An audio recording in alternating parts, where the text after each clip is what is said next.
Hiding in this segmentum, unknown to other life forms, it has endlessly repeated the process of Era Nova, seeking a solution that could obliterate the erudition. For some reason, the experiment entered a prolonged state of stagnation. However, it has now restarted. Prediction. If effective intervention is not performed, Irontomb will complete its self-coronation in 14 system hours and initiate its plan to destroy the entire path of erudition. The possibilities are endless. Breaking down interstellar communications, destroying the synesthesia beacons, returning cosmic civilizations to the Dark Ages, or even starting the third anti-organic war. Any of it would be able to bring the cosmos to its knees. Simply put, it will tilt all sciences and technologies towards the destruction. And since Nanook glanced at this place, it means they are being dead serious. Based on info provided by the IPC, Irontomb probably isn't like Selenova or Zephyro, who are overlords ascended from human beings. Instead, Irontomb is an algorithmic sequence. It can be anywhere, as long as there is a receptacle for its calculation. The version of Irontomb hiding in Emphorius is its source code, and this scepter is its incubator.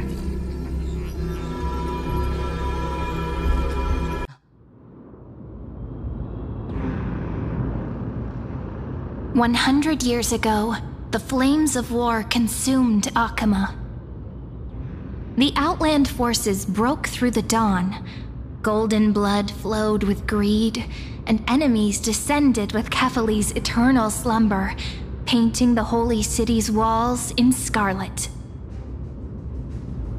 Its generals had vanished, and the elders prostrated on the ground. The throne of worlds kept silent to the pleas of the people.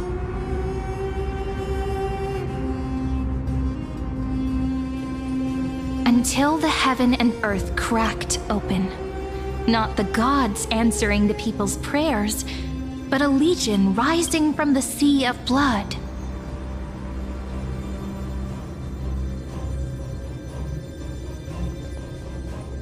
Dawncloud's spires fell in the sulfur rains, and the Legion's commander stood atop the broken idols and roared.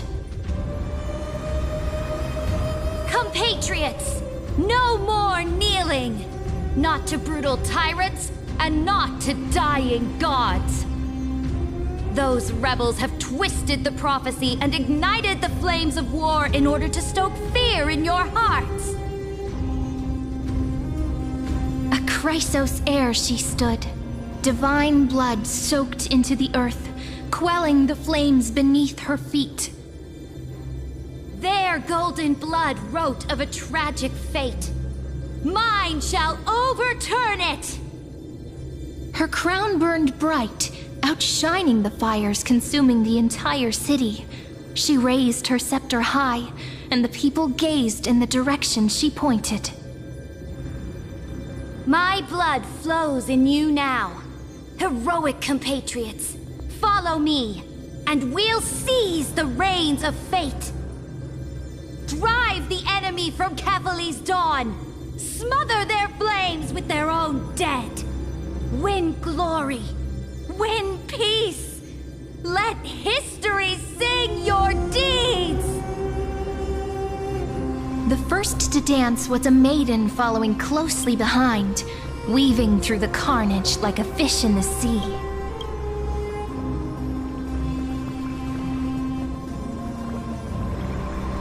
The people, full of wrath, surged with her, forming a colossal wave, and the enemy hordes, drained of life, vanished into nothing. Onward to Marmoreal Palace, to Dawncloud's heights. Announce to all the wicked and cowardly. Announce to this stagnant age. We are the rising tide. History remembers this as the first siege of Okhema. It is said that after the flames died, people found identical inscriptions in every place in the city that had been scorched by fire. It was the name borne by Okhema's first and final sovereign, the Imperator Cerydra. Friend, are you listening? Friend? Honestly, you were the one who insisted on reviewing history, yet here you are, dozing off? Wake up! Otherwise, I'll have to... Wake up! Otherwise, I'll have to...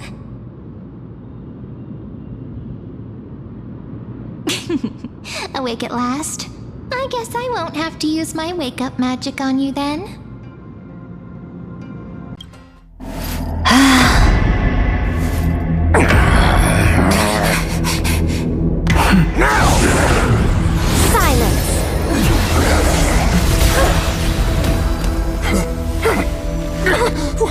What gives you the right to judge a priest of law?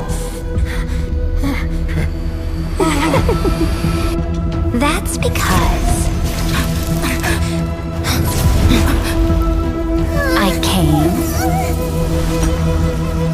I saw. I conquered. This place was your original bath chamber, perfect for avoiding prying eyes. I wonder if anyone is using it now. Huh? The smell is... Wait, don't go in yet! Who's there? Oh, the little gray fry in pink sea hair.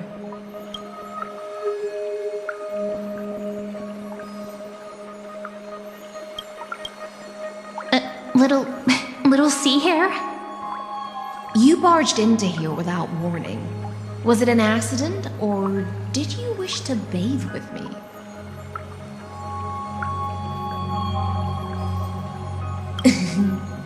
Is that so? But your eyes shine brighter than pearls. Sorry, we didn't mean to disturb your bath. We'll leave now. It's no big deal. There's no need to panic. This is the natural state for me. People on land force themselves to wear clothes, adding unnecessary constraints. Forget it. If Duck's Goldweaver heard that, she'd scold me again.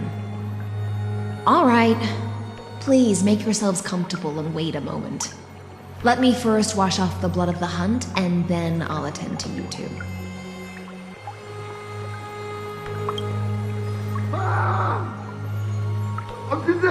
The delegate from Ladon has been assassinated! Quick! Quick, someone come quick! Ah, the broken crab shell surfaces. I was worried it had been washed away by the current.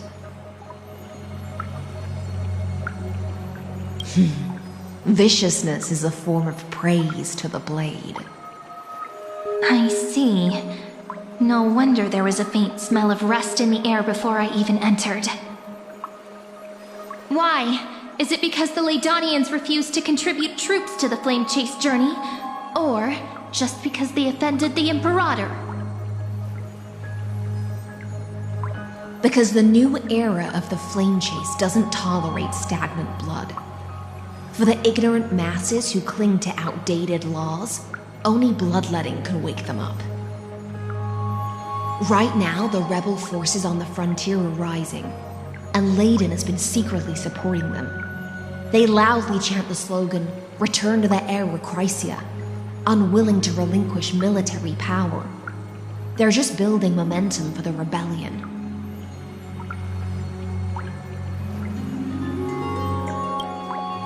Thinking is a right given to citizens by the Imperator. I won't interfere with your thoughts. As long as you don't try to reverse the current of the times, you and I will both be free. But, Miss Hysilens, I I can't even hear the slightest hint of joy in your words. Because I've already tasted ultimate freedom. Long, long ago, I lived in the sea. In that lightless abyss, far beyond civilization's reach, the great fish consumed the small, and when the great fish perished, their bodies became sustenance for the newborn, nourishing the whole ocean.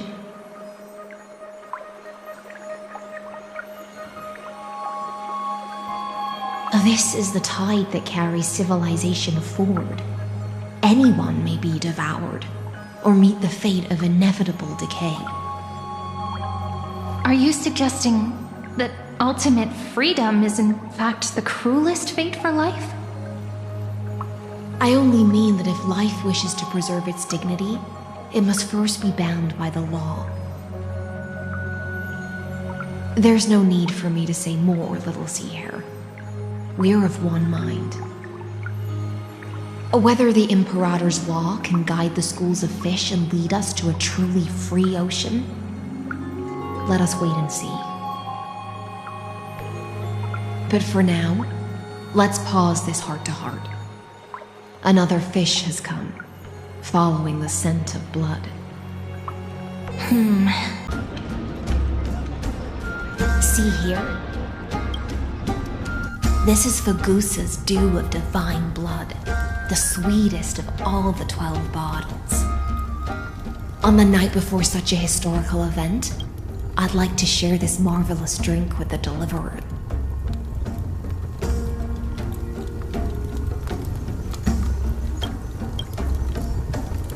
Doesn't this count as bringing in outside food? I knew that security check was targeted at us. What's the matter, guests? Oh, we're simply overwhelmed by such an honor. Are you worried that I might have poisoned the dew? Well then, let me prove my innocence.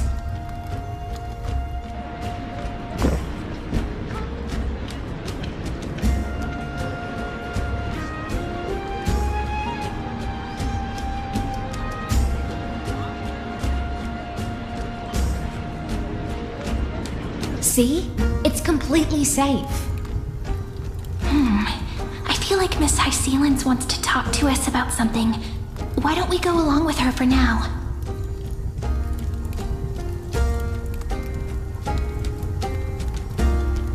Worry not. Honeydew's not alcohol. It won't get you drunk. On the contrary, it can make your mind even sharper.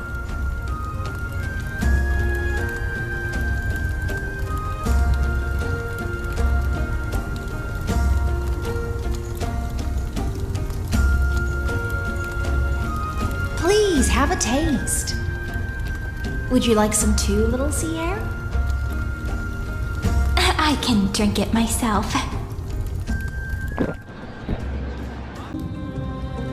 In the name of the erudition, I invite you to step into the same cage as mine.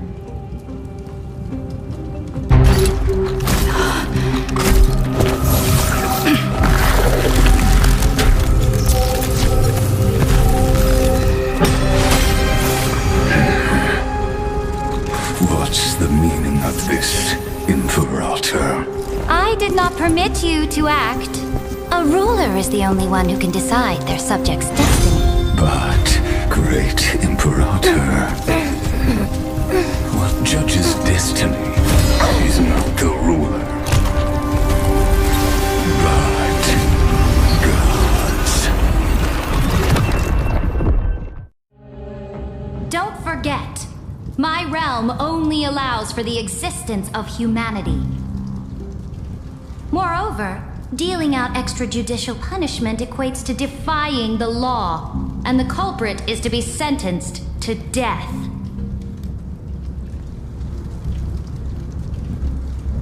But you have seen how I can erase life from this world with just a clap of my hands. I I fear you are still quite unaware of your current situation. Allow me to reiterate. I am giving you a simple choice. To collaborate or to be destroyed. There is no other way. Shameless behavior.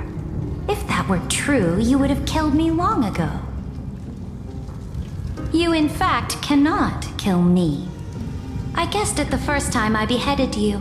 Because of the law, you cannot be completely destroyed. And the same is true of the Chrysos heirs.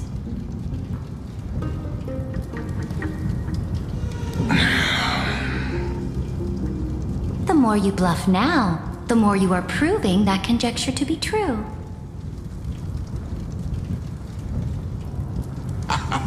What magnificent foresight! I once regarded this precious quality of yours as a sure sign of my ultimate victory. But now, I have to admit that I made a mistake. Yet, as a mere mortal, how will you contend against the Theoros? We are both slaves to hubris. But do you know what differentiates us, Lycurgus? I will never be blinded by my pride. If I wish to break the scale's balance, I only need to appeal to external forces and use them for my own ends.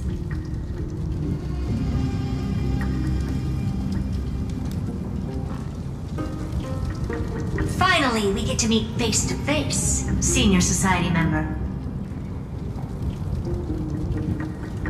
I offer sincere acknowledgments for your many past achievements, but I must deeply regret your current perspective.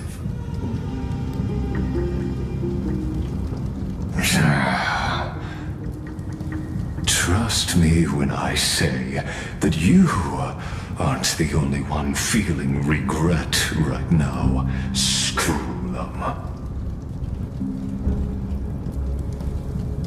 So you two are the allies from beyond the sky the Deliverer spoke of, and why she demanded the divine authority of law.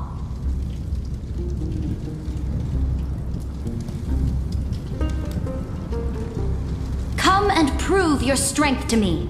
Show me the power of these so-called paths.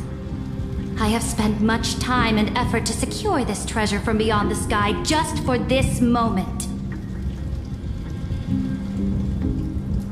In the name of the Sovereign of Planet Scrulum, your allies have responded to your call, esteemed Imperator. Please allow me to spell the situation out for you, Lord Lygus. Permission to read the ultimate protocol is already in my hands. It'll only be a matter of time before we acquire the authority to write and execute commands as well. There's no way the flame chase journey will continue after you've burnt your bridges so thoroughly like this. Do you really think you can still win? Oh, seriously. Don't embarrass the society.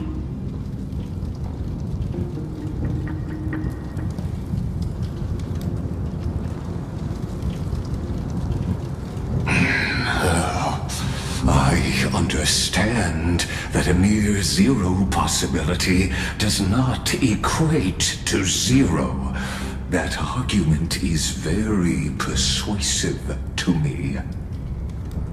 Which means the same principle also applies to you, my dear peers. You will never be a match for me in a world constructed through Catorzane algebraic expressions. And as for Era Nova, why don't you entertain this possibility? What if I reduced Okhema to rubble and ground her people into minced meat? Would the heroes then once again desire the power of demigods so they could fight against me? Listen. Irontomb is fated to be born. You may shackle me and put me in chains, but I have thousands of ways to ensure the destruction's descent. And what I just mentioned is only one out of those thousands. I don't want to lie to you, which is why I will not use her name. The third month of Amphorius is the month reserved for the Veil of Evernight. So, place me into your memory using the name Evernight for now.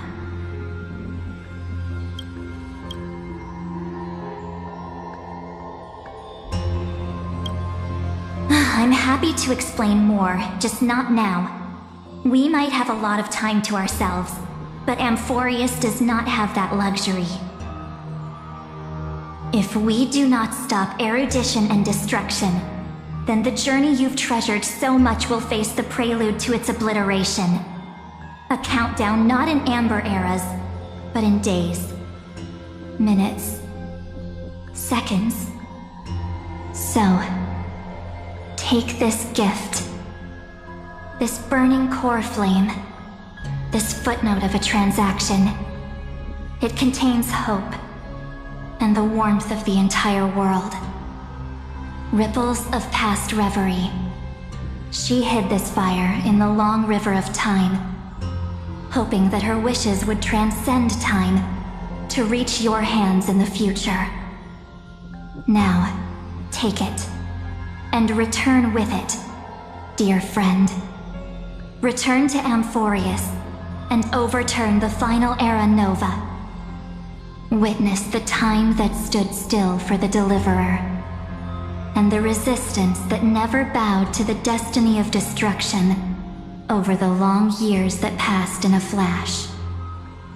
Then, with this core flame blessed by the remembrance, respond to their hopes and blaze a trail to the future. And I will silently watch in a corner of time, waiting for our next encounter. I believe the wait won't be too long.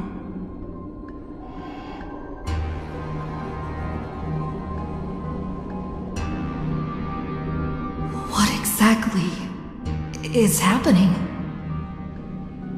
Keep going. Keep trailblazing. For Amphorius. For you. And for the March 7th in your memories.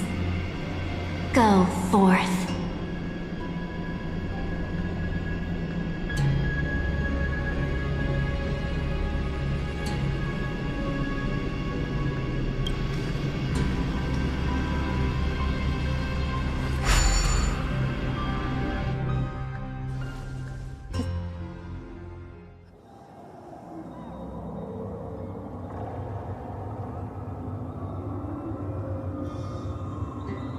Is this Okhema?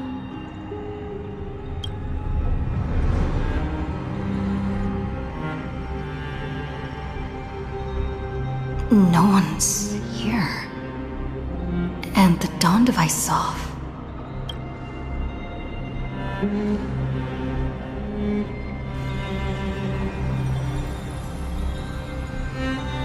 Am I too late?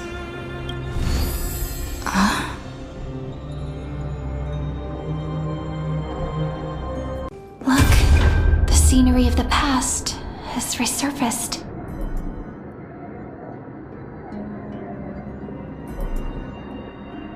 Time flies. 200 years have passed since the Deliverer's fall.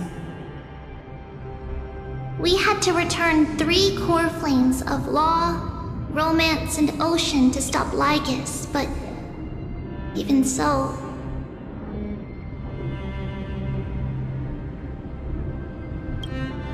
Terravox has fallen. The two geniuses vanished without a trace, and Cerydra embraced her fate. At this rate... Era Nova will come, and Amphorius will fall into the destruction. It seems the key to rewriting the end once again lies in the core flame of world-bearing. According to the instructions left behind by those two geniuses, we must get it into the Deliverer's hands, no matter the cost. But how? We need to find a way to hide the core flame. And we must buy enough time to keep Lygus at bay. About that, Cyrene might have some good news. She had that dream again last night, but the Titan's voice was clearer than ever this time. She said, "Pass the flame into the future." Is that a prophecy from Orynyx? She chose to side with humanity this time and hide one of her kin's core flame? It seems Amphorius' fate isn't sealed just yet. You're right. History has changed. Humans and Titans are both giving their all to keep this world going. Perhaps a relay across the ages is finally about to begin somewhere out there.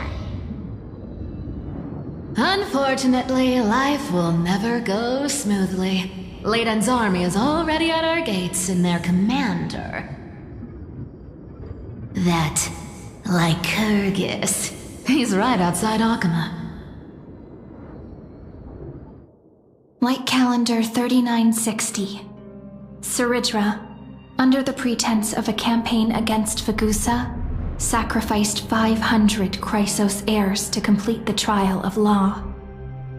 This tragedy shook everyone in Amphorius. That same year, Cerydra the Imperator was assassinated, after which Aglaia the Goldweaver took command. Thus began humanity's second flame chase journey, a path hanging by a thread. The eternal holy city? What part of that eternity ever lived up to its descriptions in poetry?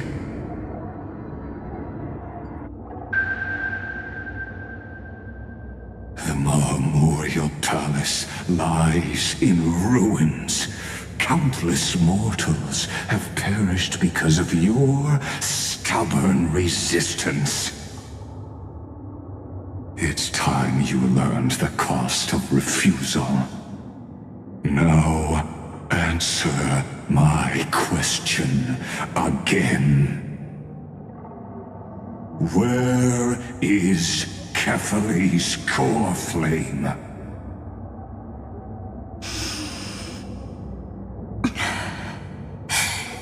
You really think you'll find it by razing the holy city to the ground?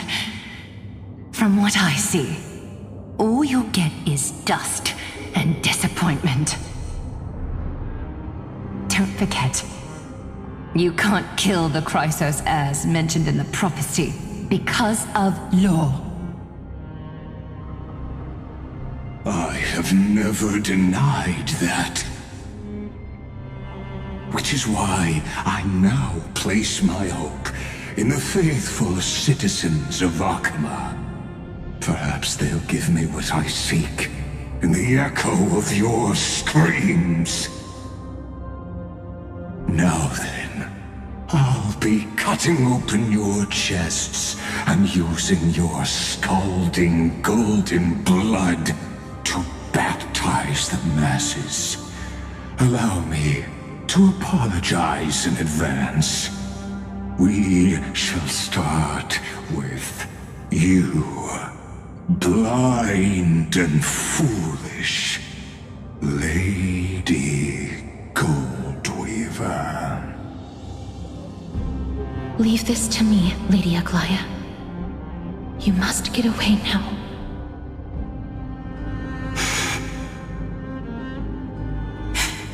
No, Holy Maiden. I I'm the one who must stay. What?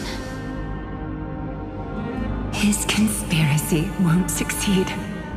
Because Romance is ready to make good on their promise to weave an indestructible armor for Amphorius. Its name is Solidarity. You must escape with your life and carry word of my death to those still fighting, then keep going with them. Just as the Imperator lit the torch of resistance with her death, my passing will make this flame everlasting. Take good care of it, guide it to the future, and place it into the hands of our deliverer. 50 years later, Lygus led his forces again to Okhema. He charged directly into the Holy City and razed the Marmorial Palace. History would name this battle the Third Siege of Okhema. 90,000 brave souls gave their lives for Okhema that day, including their fearless leader, Aglaya. Go. When the frost melts and the snows give way, the flowers will bloom again. You'll find me there.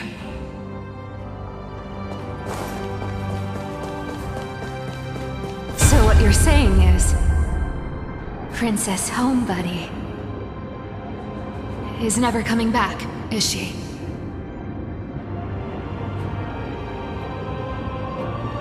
She just left, like that. Since Cass has made up her mind, we can't let her resolve be in vain. But between staying in Okhema and going to Styxia, what difference does it make when it's death either way? I'm against relocating. With Kefali's protection, isn't Okhema far safer than that dead city?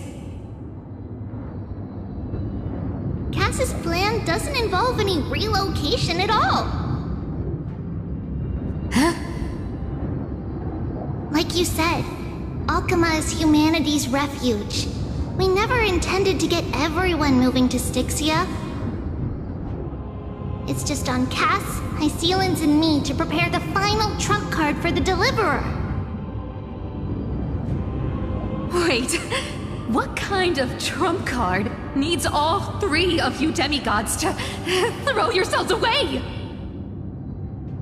We must lay down the path to the future so when the Deliverer returns, they'll have a clear road to reach the location of Aranova. Styxia sits where death meets the ocean. There, with the combined powers of ocean and passage, we can summon a current that leads to the vortex of Genesis. And the demigod of death will forever guard that secret path until she returns.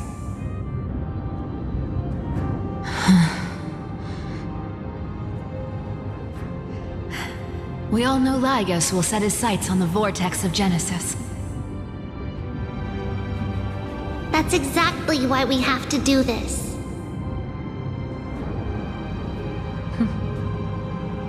Guess I underestimated Idonia's Maiden of War. She's got way more steel than I thought. And Cypher, we need you to head to Castrum Kremnos as soon as possible. By any means necessary, forge an alliance with Strife.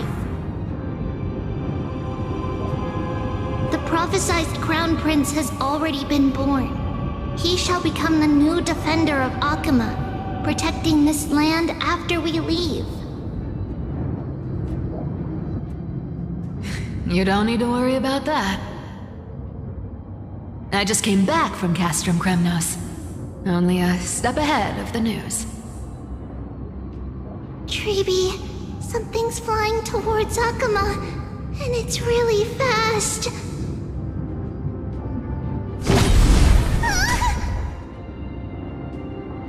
What is it? It's a spear! It's the Kremnoans. Their king's already here. With the protection of the demigods Trebios and Cyphera, Okhema endured wave after wave of warfare, though just barely. Castorus chose Styxia as the last resort, and completed the trial of death, causing the stagnant waters in the River of Souls to recede. Soon after, Trebios departed on a long journey.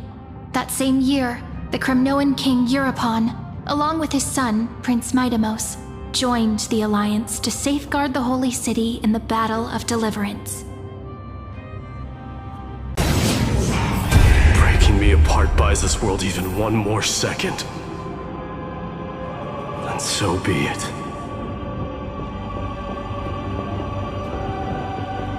But it's gonna hurt a lot! Pain brings endless torment. But it can never destroy me.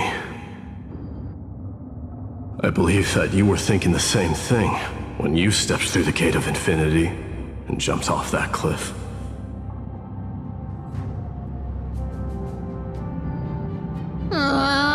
Can't argue with that. In the current situation, this is the only path Okhema has left. Just do as I say. Split my soul into 5 pieces. Forge me an immortal vessel. Let the blade of strife hang forever overhead. Locked in battle with their enemies to the world's bitter end.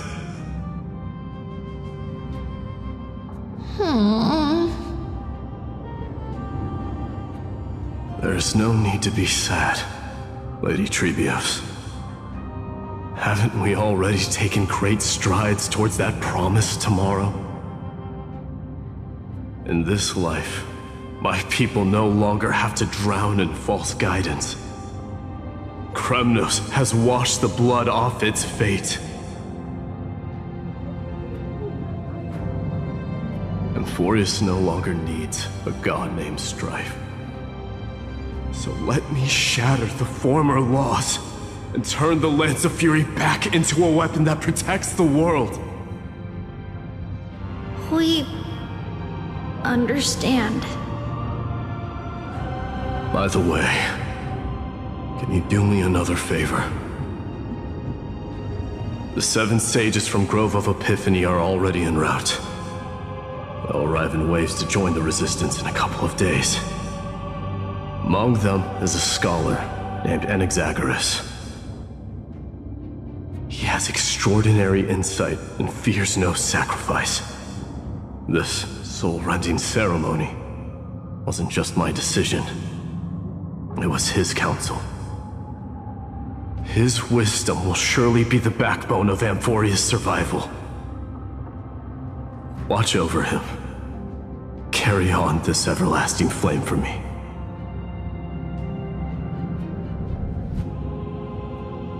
Through Anaxagoras' ritual, the demigod of strife split his soul into 5. Courage, honor, tenacity, sacrifice, and reason, each sealed in blood crystal and cast into battle. The people held a 10-day funeral to mourn their fallen god king, and through his sacrifice, humanity was granted 200 years of peace.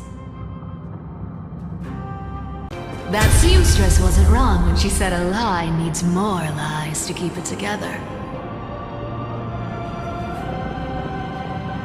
Reason and trickery. Never thought we'd be the pair to finish this final setup. Can't catch that Tin Man without your little slides. Besides, this is our last shot. Not the time to be picky, right? Don't oversimplify it. Lygus just found out Okhema's been an empty shell for the past 50 years. He's bound to be furious. At this rate, he could have done anything. That's exactly what we want. Rage blinds even the brightest minds. Doesn't matter how much of a genius he is, the principle still holds. Once he storms into the council and confronts me head-on. You trigger your alchemy with a boom, and turn him into a caged beast. Easier said than done. You still have to pass yourself off as the deliverer without anyone catching on. And you really think a human alchemical array can bind a godlike being? That's just nonsense. What? Getting cold feet? Or you just don't believe in the almighty worth of the demigod of trickery? Just tell me straight. Can you do it or not?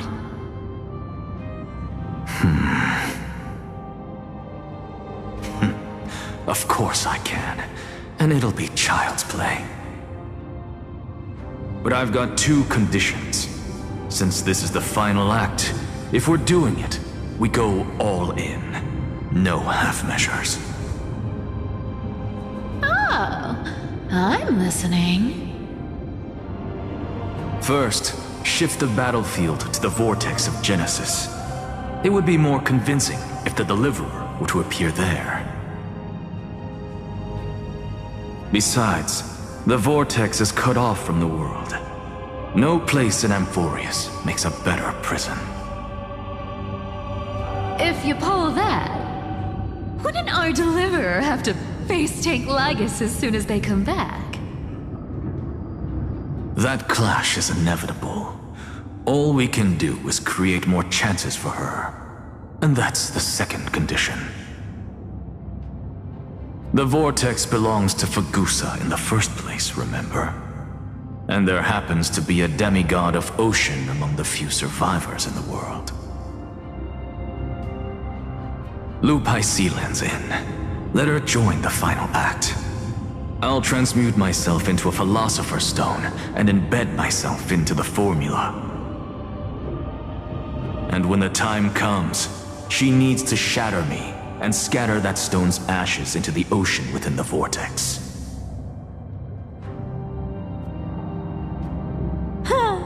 I guess people weren't wrong when they said you're insane, Grove Boy. I've got no idea how to outwit a reclusive genius. But making an anti-Catheran suffer? The demigod of reason has 10,000 ways to do just that. And what I just mentioned was one of them. So what exactly does your formula do? Now that would spoil the climax, wouldn't it? By now, Hyacinth must have completed the Sky People's ritual. Since that Theoros loves a good performance as much as I do, let's make sure he enjoys our show to the fullest. As for how the Deliverer will complete the Era Nova, well, that will no longer be our concern. It was the last battle known to the world, initiated by two demigods least suited for war. In the end, reason and trickery kept their word. At the cost of their lives, they sealed Lygus within the vortex of Genesis, where he remains to this day. Cyrene? It's dead quiet here.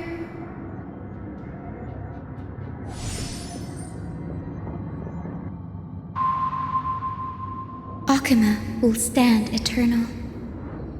Miss Cypher's lie has crumbled after all.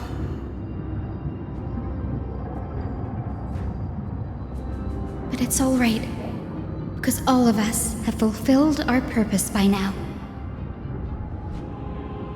When the Deliverer returns, no matter where she is, sky will turn clear, and a rainbow bridge will rise, carrying her to the final battleground. Cyrene, this arduous relay is finally nearing its end. Now, I'm passing the final baton of fate to you, okay?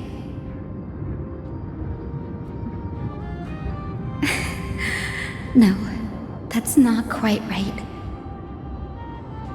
After all, it was you and her who lit the first spark of this journey, wasn't it? Cyrene? It's dead quiet here.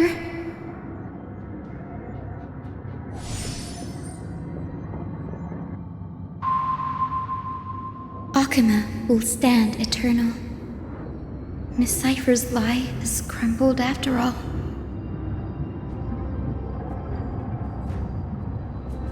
But it's all right, because all of us have fulfilled our purpose by now. When the Deliverer returns, no matter where she is, sky will turn clear, and a rainbow bridge will rise, carrying her to the final battleground. Cyrene, this arduous relay is finally nearing its end. Now, I'm passing the final baton of fate to you, okay?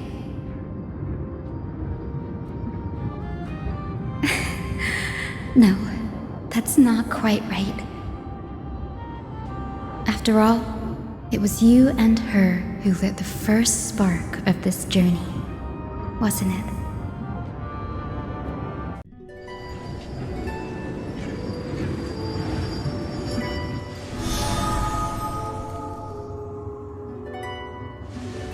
I'll tell you the story of this 1,000-year journey. That way, it won't just be my memories alone. And I'll share the moments I spent with you with everyone. That way, the path we walked becomes a memory shared by all. People will know that there's nothing left to chase. Amphorius is all... Just like I said, this won't be harder than the last time. Right.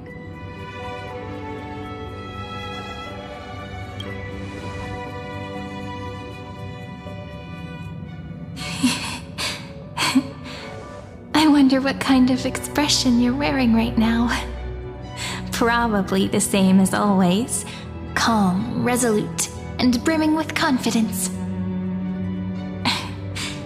If I have the chance, I'd love to see it again. Because it's really been far too long since we parted.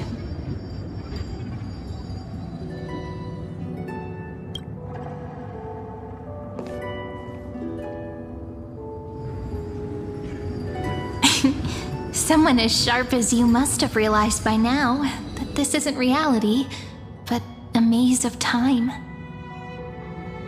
As the last link in the relay, I will return to the Temple of the Three Fates, tell Orynyx all of our stories, and bottle every page we've written into the little flask of memories.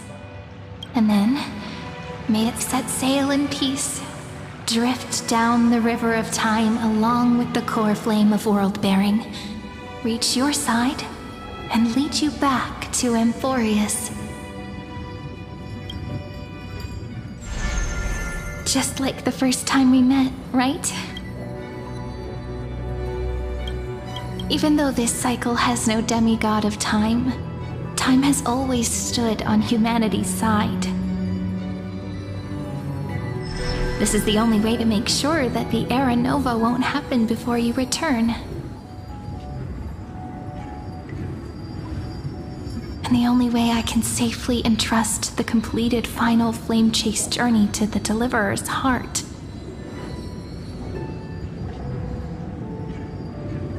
After all, the new world will be born from your memories, and the protagonist of this story mustn't be absent.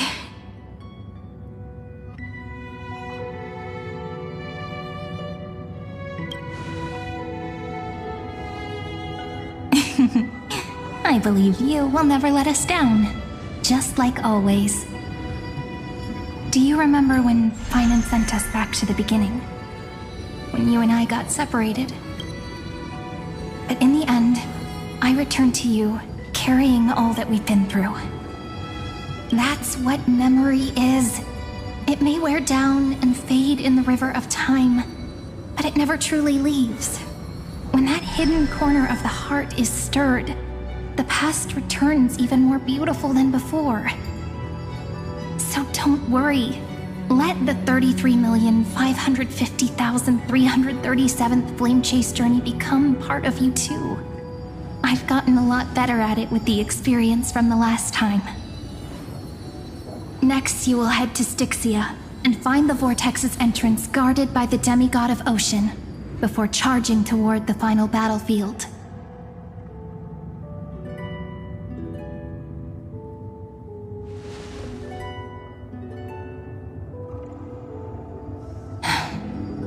Don't worry. I'll be with you. All of us will. Even Finan. We'll stand with the Deliverer.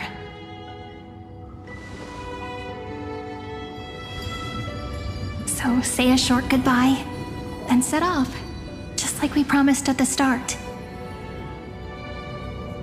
Toss away all unnecessary worries and troubles, and bring our smiles and determination into tomorrow.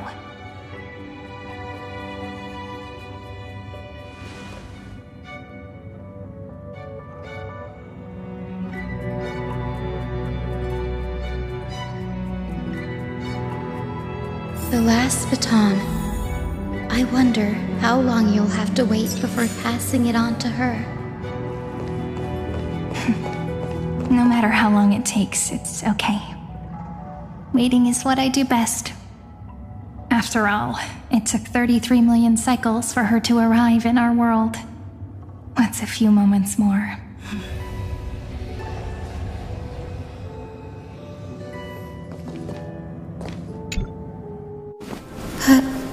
Cyrene, what if you wait and wait, but that hero never arrives? That won't happen. Because I know that no matter how long it takes, she'll definitely return to this place. We can't let her down.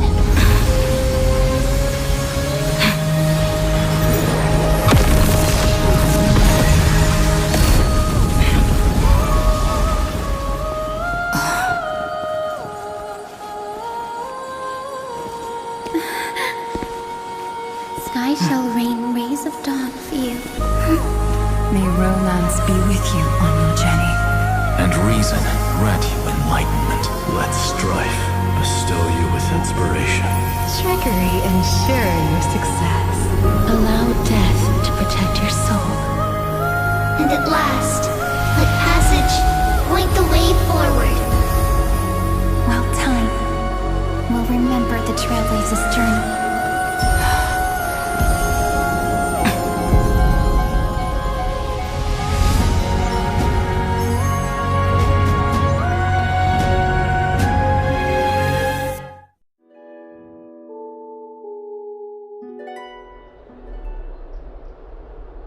Is this Styxia? What happened to this place? I need to find the entrance of the vortex, guarded by the Demigod of Ocean. Hysilens. Is she still there? Long time no see, Trailblazer. Generation after generation of Chrysos heir heroes have tried to defy fate with their blood and tears, either voluntarily shattering their souls or waiting in eternal solitude. But alas, fate can never be defeated. Reason and trickery may bind my flesh, but my will shall never fall silent. So the Demigod of Ocean, the Dux Gladiorum Hysilens, sought to bring me into a fantasia with her voice and drown a genius in slumber. But alas, it was all a hopeless dream. That warden fell before I did, due to erosion of time, while her prisoner remained unchanged.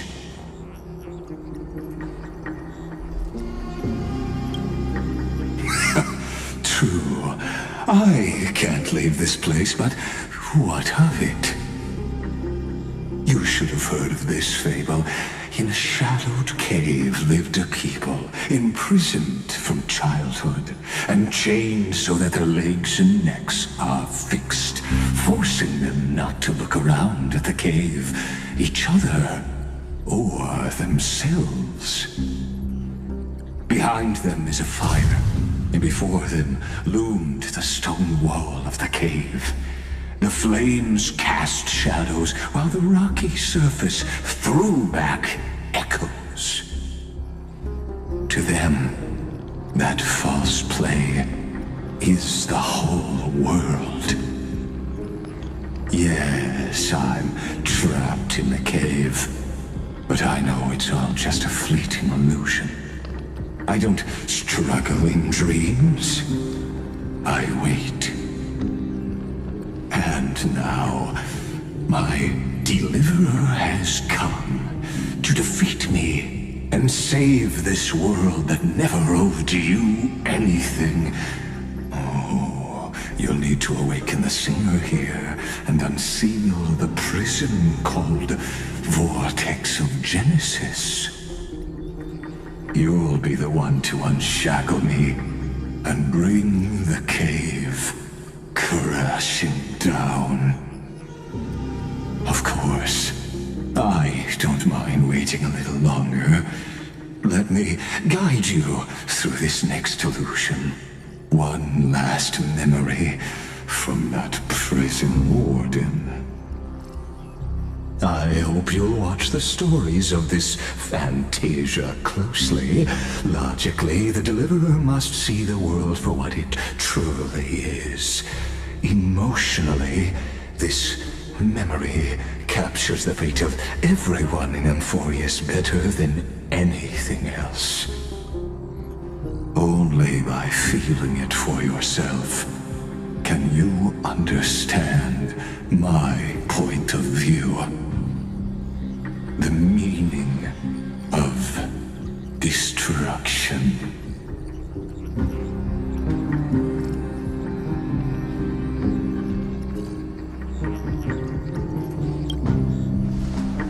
To your unshakable resolve, I salute you. But before we step onto the final stage, let me ask you this. In the spirit of that fable I told you just now, can the prisoners in the cave learn to see the shadows and echoes for what they are, and stop mistaking them for reality? I bore my sister's dreams upon my back, took on a graceful human form, and hoped to find a grand celebration on the shore. My fins became legs, my scales became skin, and the sea foam on my body became a shimmering gown. But when I stepped onto land, there were no festivals with honey brew, nor poets plucking harps. Only silent death, drifting gently along the river of souls. When she fulfilled her wish, she only found Styxia to have already repeated the mistakes of previous cycles, and was swallowed by death. Hopes and promises are nothing but the foam of dreams. I am a sea siren, a vessel born to contain the tides. Now that my task is done, and the promise is broken, how am I to go on in a world drowned in shadow? Phagousa, my noble queen. She evaded my questions with drunken stupor. She told me a grand feast awaited me in the surface world. So I wandered lost, groping through the dark. The feast she spoke of Where is it? Lonely Blade, I shall grant you everything you seek.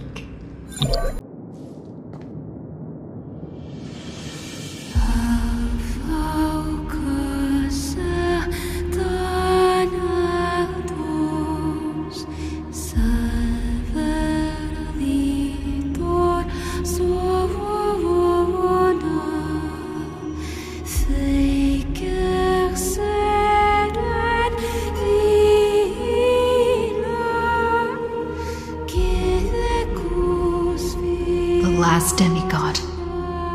I'm here.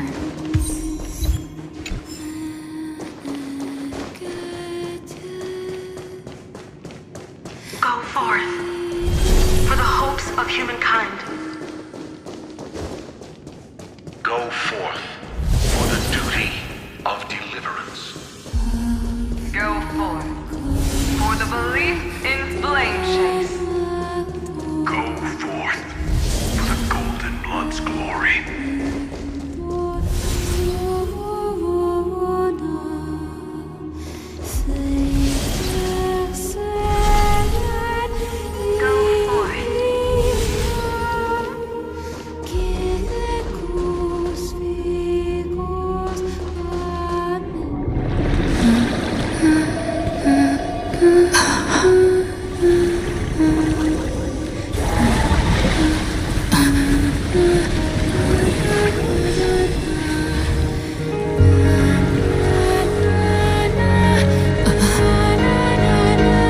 Seems like my feast is over.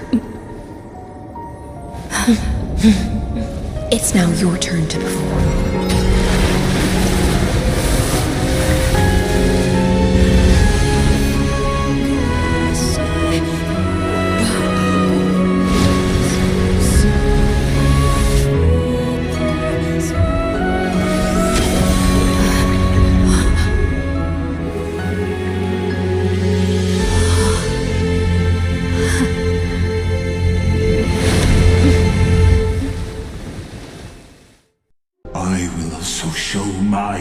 Self to you on this momentous occasion as a gesture of respect, and provide an insignificant academic suggestion.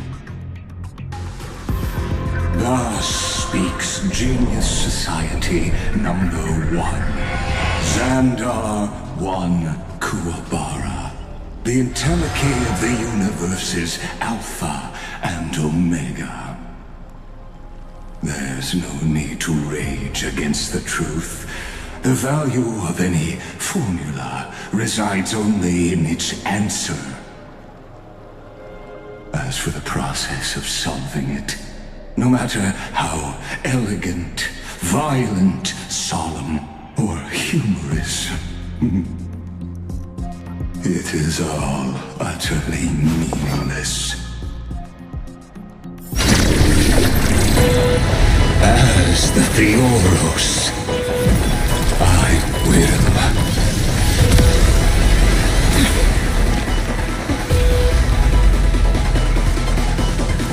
personally participate in performing this world's end.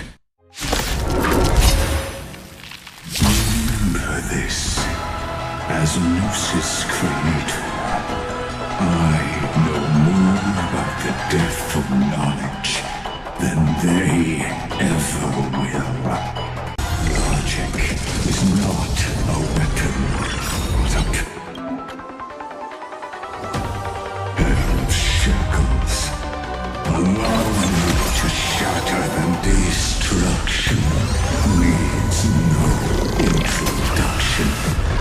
Let us skip those boring inferences. Is this the Black Tide? Indeed, but I prefer to call it a method of argument. Extraordinary claims require extraordinary evidence. Erudition, destruction, or trail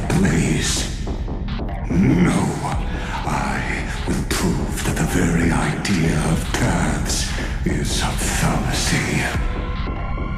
Entities must not be multiplied beyond necessity. I do not mind demonstrating this to you personally. Hang in there. I'll do my best to repel the tsunami of the destruction.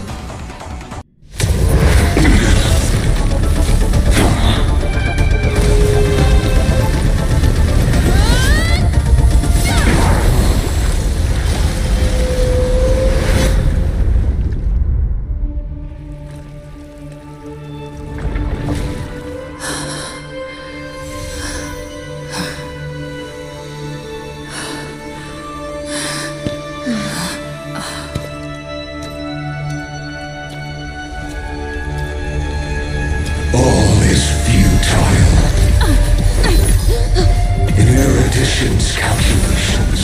The end of the saga is simply a comment awaiting deletion.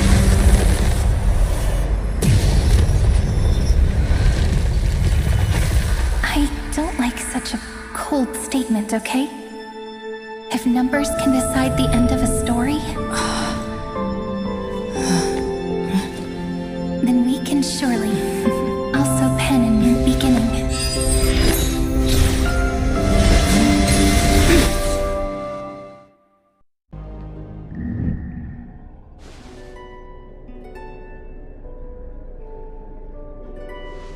Long time no see, friend. Did you miss me while you were away?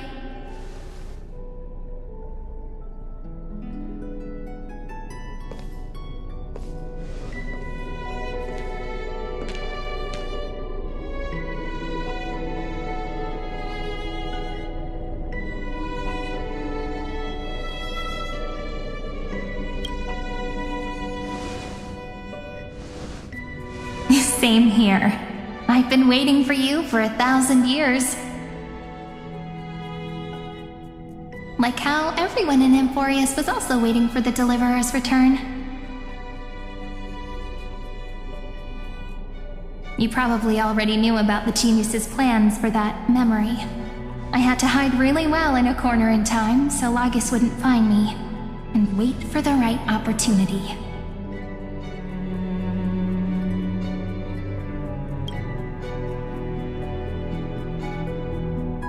Which is now. The moment when his manifestation in this world is destroyed, and his twin timelines are intersecting. I'm sorry for keeping this a secret from you all this time. I'll tell you the entire, unedited story of this millennium as an apology, after this is all over. But for now, let's join hands and complete the final step. With the power of the remembrance.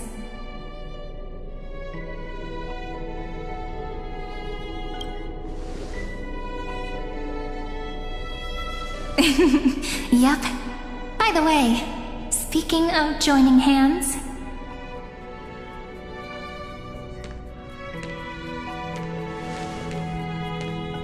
Can I please do something before we go on stage?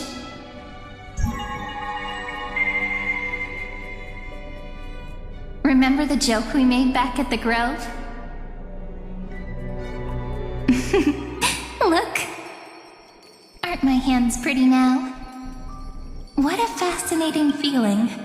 Like countless memories all swelling up at once.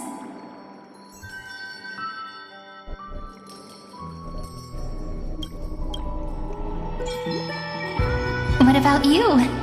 What did you feel when we touched each other?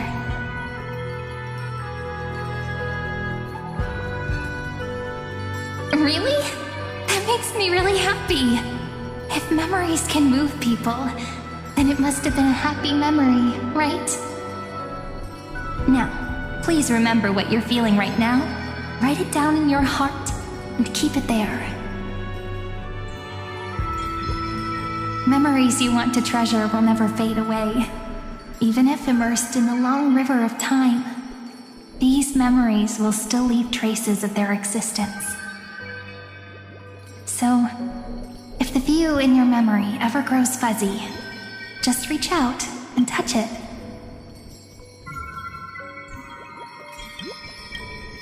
It's like reading bedtime stories together at night. It wipes away the chill of passing time, sharpens the outline of memory, and restores its power to nourish the spirit. Now, I'll carry this power with me, and for a little while, I must part from you, as I step into the long cycles of this world.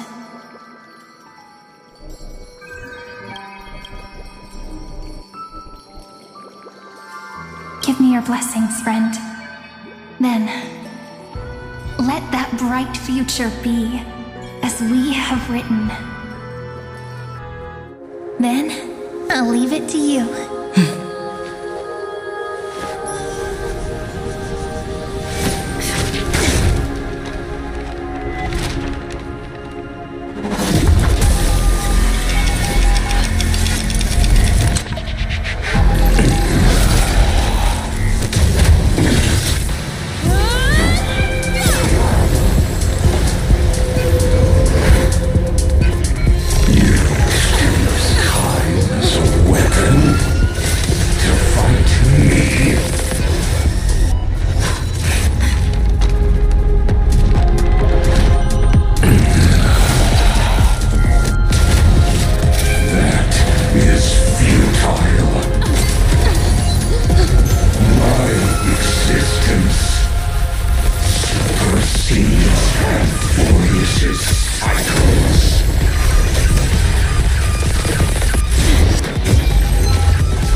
Are like this. Once you're on the stage, it's hard to return to the audience. Welcome to our story. How does it feel?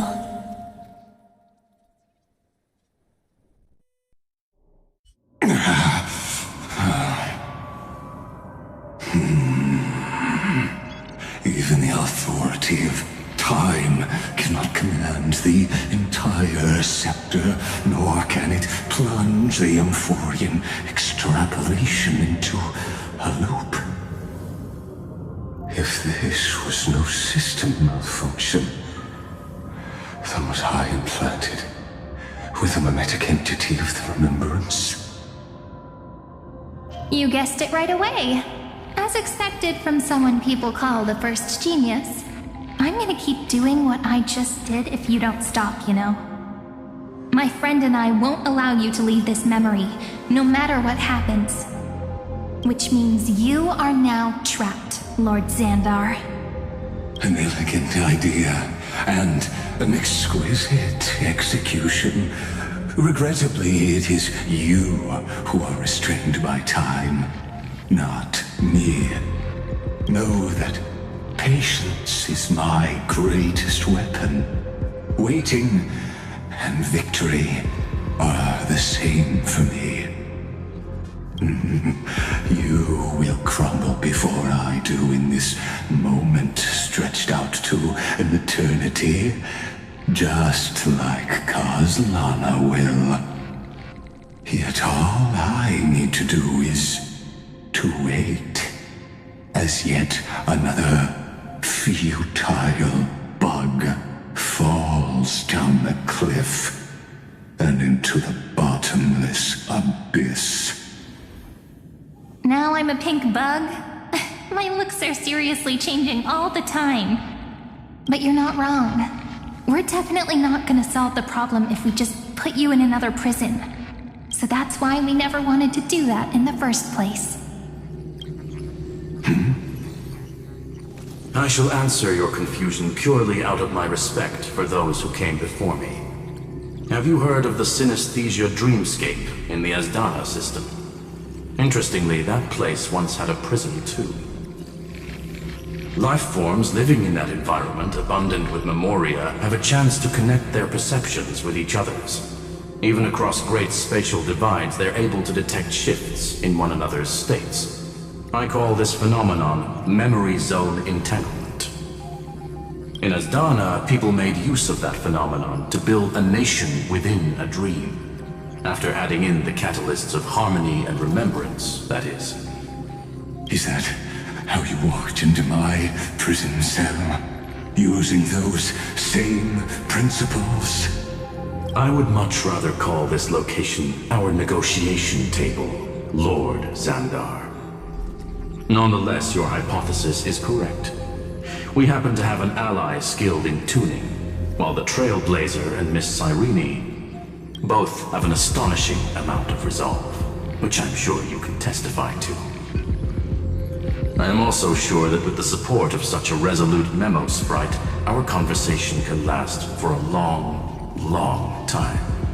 I'm the best at listening to stories, you know. I'll leave the exciting clash of the erudition to you two geniuses. A brainstorm? I like it. And it's 2 against 1? Well, I like it even more. Let's talk, Zandar. Take a guess. How much do you reckon we can dig out of your brain before the next second? And how many ways can we find to deal with you? Besides, in your current predicament, there's no way you can take our trump card away. Go, little one. Go. Overturn the Era Nova. Lygus disappeared? It seems you had conducted a secret hunt in the depths that even I cannot reach. In that case, go. Swim onward and give this campaign a fitting end. I shall send you off with my song, Greyfry. May this song penetrate time and become the prelude to the new world. In the name of the Imperator, I command you one last time, Electra. Either sacrifice yourself for conquest, or pierce this tyrant's chest with your sword. Thus, the Imperator concluded her final speech. At the end of her life, at the last moment before she stepped onto the altar, she gave her most loyal subject the choice to decide fate, just as she promised her compatriots before her very first campaign. My blood flows in you now. Heroic compatriots, follow me, and we'll seize fate's reins! The Imperator fell. Some say that the Dux Gladiorum turned traitor and killed her liege. Some say that she imprisoned the tyrant in a shallow pond of water, then left. Which meant the Imperator had to kill herself to rewrite the law. There are countless stories about her death.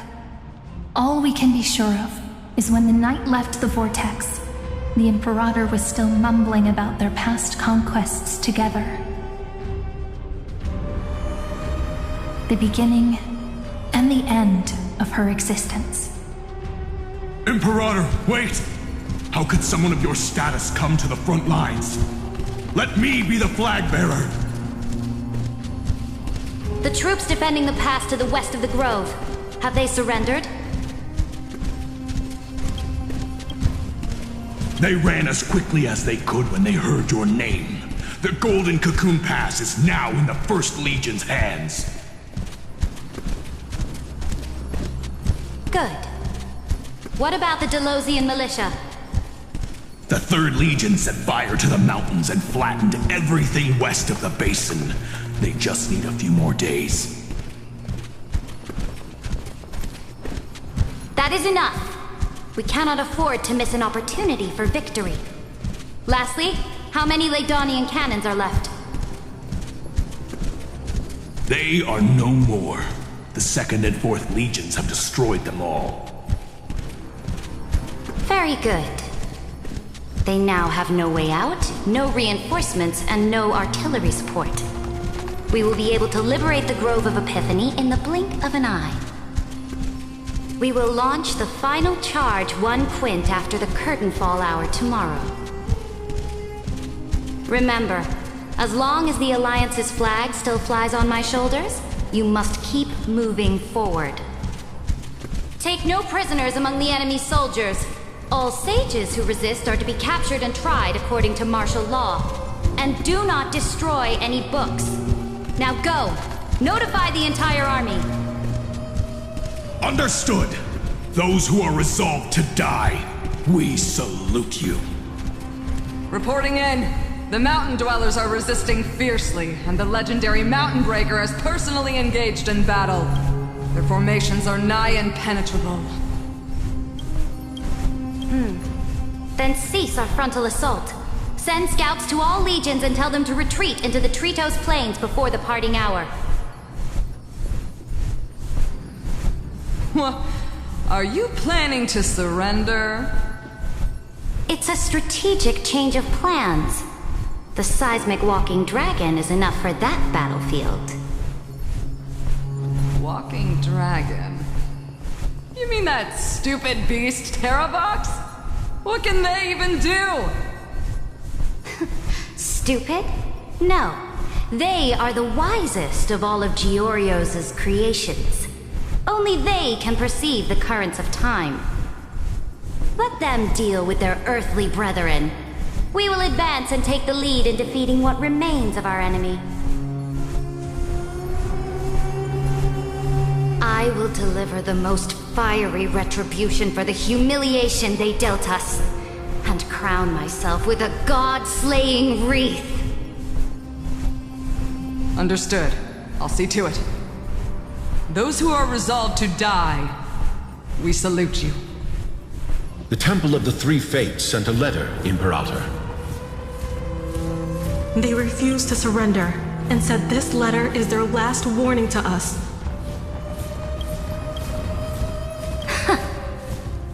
Tell the commanding officers not to launch any attacks unless they receive the Imperator's handwritten approval. Disobedience will be punished by death. What are you doing? The priests of the Three Fates aren't soldiers, but politicians. Do not mistakenly believe they don't have a plan. These dying pests will wring out every idea from their brains, all for short-sighted gain. They are much shrewder than we are. I am inferior to them in that regard. They also have the prophecy to wield as a weapon, something I am not blessed with. Launching an unplanned attack will only disadvantage us, as all of Emporius will judge our actions. Which means, I will be heading to the battlefield myself, just as I have always done. This time, however, I will go alone. I will conduct secret negotiations to ensure fate is on our side. Understood. The legions will make their preparations. Those who are resolved to die, we salute you. Why are we not allowed to march out with the army, Imperator? This will be a long voyage with no return. Those of you who bear the prophecy cannot come with me. Why are you personally leading this battle if it's doomed to fail? The Flame Chase journey cannot be without a leader. That is correct. The Empire will be without a head when the Imperator falls. But remember, as long as you seize the right opportunities, even a chaotic game will remain winnable. My departure will create a long staircase for you. You will understand what I mean when news of my death reaches your ears. Cerydra, is our journey about to be over? Destroy the old laws and forge new ones. My conquest has reached its limits within the borders of Amphorius. Since the prophecy already decreed that the Imperator would never conquer the stars as she wished, I will bow out here and try no more. More Chrysosaurs bearing divine authority will be born, and many more heroes will arise. Will they demand peace or war? Will they resist tyranny or become the next Imperator? I do not care. The children of the future will decide for themselves. Do not mourn for me. Anyone can kill the Imperator, but the only one who can truly destroy her is Cerydra. At the end, I faithfully recorded the most important battles in the Imperator's life. Her conquest was about to be completed at this point in the story. However, for some reason, a memory suddenly entered my mind just as I was about to put down my pen. It was a journey on a fantastical train. I had the honor of having a heart-to-heart conversation with the Imperator under the stars, and I asked her this question at the end of that discussion. How do you want history to remember you? As a hero who gave up her life for the flame chase? Or as a tyrant? She answered so quickly, as if she had made up her mind long ago. I would rather be forgotten than be defined.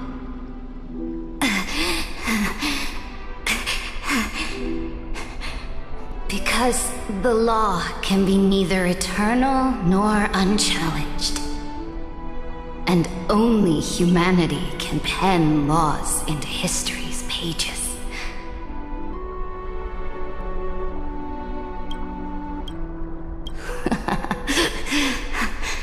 Now, I have shattered the greatest law of Amphorius. The game is nearing its end. Dux Gladiorum. Even though you killed the Imperator in the previous 30 million cycles, this time, you finally found your own law. Then, Hysilens, Electra.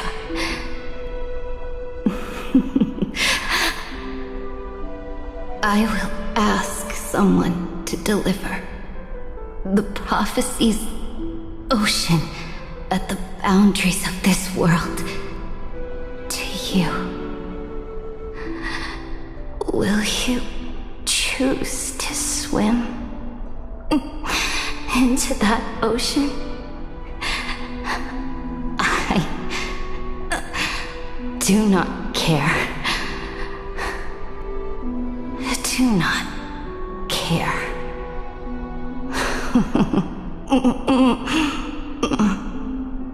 The Imperator muttered about her conquests, and news of her death spread in the city.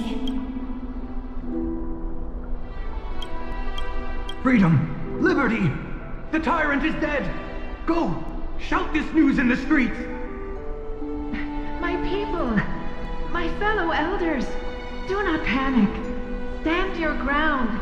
That usurper has paid for her ambition with her life. People once cheered for my ascension. And now they cheer for my fall. No matter. I am fond of applause.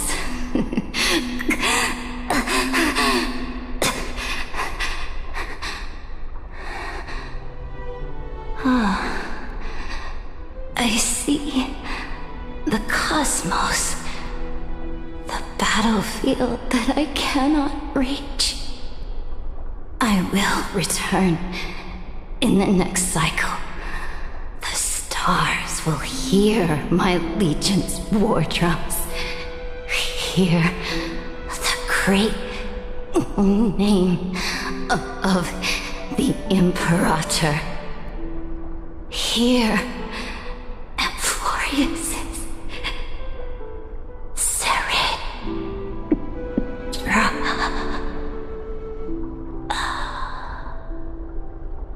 To this day, we do not know which rule the Imperator overwrote at the cost of her life. Perhaps the truth will only be revealed at the moment of checkmate, just like every chess game she ever played. We only know her death inflamed Okhema. On one side of the city, those who defended liberty toppled her statues to the ground. On the other side, her supporters put themselves between the masses and her monuments, declaring loudly that the Sovereign is still among the people. It is said that golden blood congealed into the same letters everywhere they fought. It was the name borne by Okhema's first and final sovereign, the Imperator, Cerydra. But the one who bore that name did not see any of this.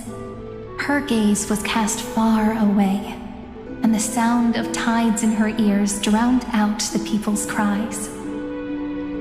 What was the Imperator thinking about in that prophesized ocean at the boundaries of this world? In that shallow puddle of stagnant water? Was she reminiscing about her past conquests? Or repenting for the millions killed for the flame chase? It was neither. The Imperator only saw how the surface of the water gleamed like that crude chessboard, dissected by light and shadow in the afternoon when her teacher played against her for the first time. Look at this chessboard. What do the pieces look like? They are strangely beautiful. They look like the stars in the night sky ablaze.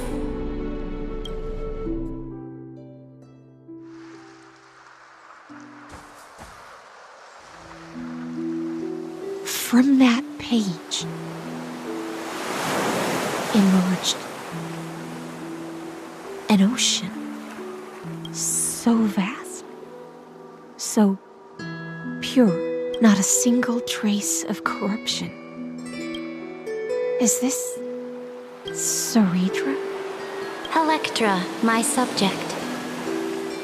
Ever since you walked out of the tainted ocean and pledged yourself to me, I have seen the abyss in your eyes and the emptiness in your heart. That was why I promised you a new ocean, where the Imperator's ambitions would serve as the currents, and loyalty would be its light. Electra, my subject. You have done your duty as my blade. The prophecy has now made its final decree on the road I intend to walk. My conquest is doomed to never reach the stars. But the Imperator never makes empty promises. So take this memory, this ocean, beyond the sky, as witnessed by the Deliverer. This is the final gift that the Imperator can leave for her subject.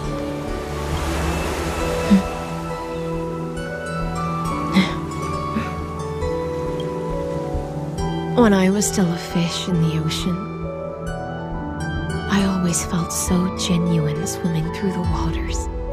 But once I stepped onto land, I found myself caught in a play.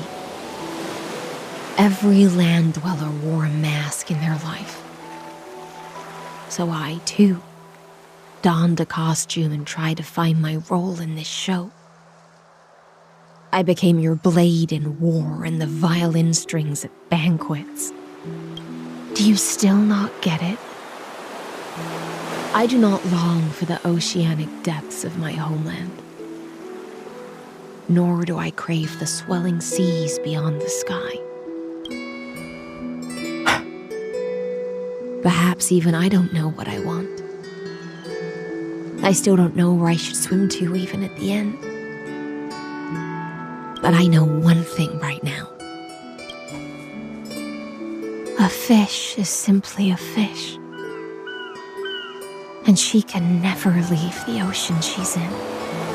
But whether under the ocean or on land, we two prisoners who can never escape this cave can still look outside the cave and see the stars.